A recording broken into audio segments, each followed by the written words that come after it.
नमस्कार दोस्तों, मेरा नाम है पवन श्रीवास्तव और मैं आपका स्वागत करता हूं आपके अपने यूट्यूब चैनल माई लाइब्रेरी 99 पे। तो दोस्तों, ये हमारे वीडियो सीरीज़ नंबर 10 का पार्ट 2 है और इंग्लिश कंटेंट के साथ 16 वीडियो है। और चलिए आगे के क्वेश्चन करते हैं। तो आज का पहला क्वेश्चन है, what is provided by referral service to the users. So referral service से यूज़र को क्या प्रोवाइड किया जाता है। यहाँ 4 ऑप्शन दिए गए हैं। These establish contact of user to reference source, these establish contact between document and user, these establish contact between the user and the institution, these establish contact with reference center. So इसका जो most appropriate answer होगा वो होगा option number D, these establish contact with reference center। ठीक है, तो अगले question पे चलते हैं। What is called reference centre. So reference centre किसे कहते हैं। सो इसका आंसर हो जाएगा which directs towards the source of reference query. ठीक है, तो आई होप ये आपको याद रहेगा। देखिए, जो रेफरल सर्विस में क्या प्रोवाइड किया जाता है, तो रेफरल सर्विस में यूज़र को रेफरेंस सेंटर की तरफ जो है उसका संपर्क करवा दिया जाता है, कांटेक्ट करवा दिया जाता है रेफरेंस सेंटर से। ठीक है, और अब पूछा गया है रेफरल सेंटर क्या होते हैं। तो रेफरल सेंटर वो होते हैं जो कि यूज़र को डायरेक्ट करता है सोर्स ऑफ इन्फॉर्मेशन की तरफ। ठीक है, नेक्स्ट क्वेश्चन है, which form of reference service is very much useful to a new man of the library. So एक नया मेंबर जो है लाइब्रेरी में आता है तो उसके लिए कौन सी सर्विस जो है सबसे ज़्यादा यूजफुल होती है, तो वो होता है लाइब्रेरी ओरिएंटेशन। ठीक है ना, क्योंकि जब तक आप ओरिएंटेशन नहीं कराएंगे, ओरिएंटेशन का मतलब है अपनी लाइब्रेरी से न्यू यूज़र को अच्छी तरह से इंट्रोड्यूस करवाना कि रेफरेंस सेक्शन कहाँ पे है, कैसे लाइब्रेरी काम करती है, क्या रूल्स हैं, क्या टाइमिंग है, एवरीथिंग। और बुक्स या रेफरेंस सोर्सेज जो हैं वो किस ढंग से अरेंज की गई हैं, उन्हें अपना इन्फॉर्मेशन सर्च करने के लिए क्या क्या प्रोसेस फॉलो करना पड़ेगा, ये सब चीज़ें आप ओरिएंटेशन में अपने यूजर्स को बताते हैं। ठीक है, नेक्स्ट क्वेश्चन है, what is not essential in the libraries for providing referral service to the user. So हमारे पास जो 4 ऑप्शन दिए गए हैं इसमें से ये पूछा जा रहा है कि रेफरल सर्विस जो है वो यूज़र को प्रोवाइड करने के लिए कौन सा जो है इसेंशियल नहीं है।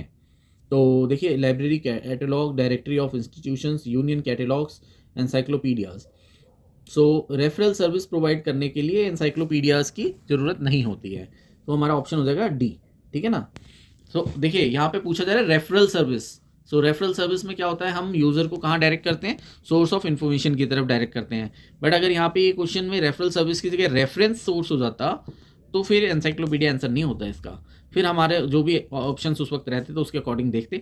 बट अभी क्योंकि यहाँ पे रेफरल सर्विस पूछा जा रहा है तो यहाँ पे आंसर हो जाएगा एनसाइक्लोपीडियाज। आई होप आप रेफरल सर्विस में और रेफरेंस सोर्स में डिफरेंस कर पा रहे होंगे। ठीक है, नेक्स्ट क्वेश्चन है, what are two kinds of reference service. So reference service के 2 प्रकार बताइए। देखिए, short range and long range reference service, ये इसके 2 टाइप्स हैं। ठीक है, तो इसका आंसर हो जाएगा सी। नेक्स्ट क्वेश्चन है, what is called the finding of the address of an institution. So what is called the finding of the address of an institution. So किसी इंस्टीट्यूशन का एड्रेस फाइंड करके देना, ये किस type की referral service होगी।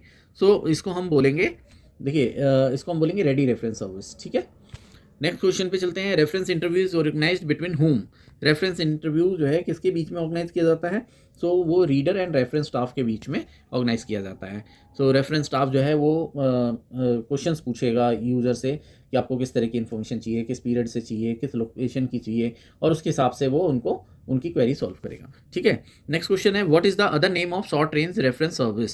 So short range reference service का दूसरा नाम क्या है। So short range reference service का दूसरा नाम है रेडी रेफरेंस सर्विस। ठीक है, अगले सवाल पे चलते हैं, who provides referral service. Referral service कौन प्रोवाइड करता है। तो रेफरल सर्विस प्रोवाइड करते हैं रेफरल सेंटर। ठीक है, अगला सवाल है, what facilitates identification of a published document with all its bibliographical detail. So इसमें जो पूछा जा रहा है वो ये पूछा जा रहा है, किसी पब्लिश डॉक्यूमेंट्स का आइडेंटिफिकेशन जो है वो कौन फैसिलिटेट करेगा इन डॉक्यूमेंट टाइप्स में से। सो देखिए, इसके लिए सबसे जो बेस्ट चीज़ होती है वो होती है इंडेक्सिंग सर्विस। इंडेक्सिंग सर्विस में वो सोर्स आपको ईजिली मिल जाता है। ठीक है, नेक्स्ट क्वेश्चन पे चलते हैं, which one of the following is not the bibliographical service. इनमें से कौन सी बिब्लियोग्राफिकल सर्विस नहीं है। सो देखिए, इसमें रेप्रोग्राफी जो है बिब्लियोग्राफिकल सर्विस नहीं होती। रेप्रोग्राफी का मतलब आई होप आप सभी को पता है, जो फोटोकॉपिंग सर्विस होती है, प्रिंट आउट देना, फोटोकॉपी करके देना, ये सब जो है रेप्रोग्राफी में आता है। ठीक है। अगला सवाल है, JSTOR is an online system for archiving and accessing academic journals, it is located in.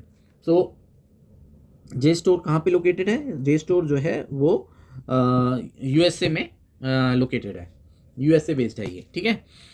Next question पे चलते हैं, what is the essential aspect of the information service. Information service के लिए सबसे ज़्यादा इंपॉर्टेंट और एसेंशियल एस्पेक्ट कौन सा होगा? तो हमारे पास जो ऑप्शंस दिए गए हैं इसके हिसाब से कम्युनिकेशन ऑफ इंफॉर्मेशन जो है बहुत इंपॉर्टेंट है, वो सबसे ज़्यादा इंपॉर्टेंट है। अगर कम्युनिकेशन नहीं होगा तो फिर आप रिट्रीव कर लीजिए, स्टोर कर लीजिए या कलेक्ट कर लीजिए, कोई फ़र्क नहीं पड़ता उससे। नेक्स्ट क्वेश्चन पे चलते हैं, which one is not the factor that have contributed to the launching of indexing and abstracting services. So इनमें से कौन सा फैक्टर नहीं है indexing and abstracting service start करने के लिए? सो इसमें जो है इंफॉर्मेशन हैंडलिंग कोई फैक्टर नहीं है, ठीक है। देखिए इंडेक्सिंग और एब्स्ट्रैक्टिंग के लिए लैंग्वेज जो है वो एक फैक्टर होगा, डेफिनेटली होगा। डाइवर्सिटी ऑफ पब्लिकेशन ये भी एक फैक्टर होगा। Enormous growth in published literature ये तो है ही है फैक्टर। और इंफॉर्मेशन हैंडलिंग इसका कोई लेना देना नहीं होता इंडेक्सिंग एंड एब्स्ट्रैक्टिंग से। तो मतलब इन सर्विसेज को स्टार्ट करने के लिए जो है इंफॉर्मेशन हैंडलिंग से कोई ज़्यादा मतलब नहीं है, ठीक है। तो इसका आंसर हो जाएगा डी। नेक्स्ट क्वेश्चन है, CAS-SDI indexing and abstracting and literature searching service fall under which category of service. So CAS-SDI indexing abstracting ये सारी जो चीज़ें हैं ये बिब्लियोग्राफिकल सर्विस में आती हैं। नेक्स्ट क्वेश्चन है, what is called that service which provides essential information to its users out of the large amount of literature. So एक बहुत लार्ज अमाउंट ऑफ लिटरेचर है, उसमें से कौन सी सर्विस जो है जो कि यूज़र को उसकी सही और सटीक इन्फॉर्मेशन निकाल के दे सकती है? What is called the service which provide essential information to its user out of the large amount of literature. So उसको हम बोलेंगे इंफॉर्मेशन सर्विस, ठीक है। नेक्स्ट क्वेश्चन पे चलते हैं, which one is not indexing service. इनमें से कौन सी इंडेक्सिंग सर्विस नहीं है? यहाँ पे कुछ इंडेक्सेस के नाम दिए गए हैं, जैसे कि applied science and technology index, atom index, current technology index 1962, current indexing to scientific and technical literature 1967। तो देखिए इसमें जो है ना एटॉम इंडेक्स इंडेक्सिंग सर्विस नहीं होता है, ओके।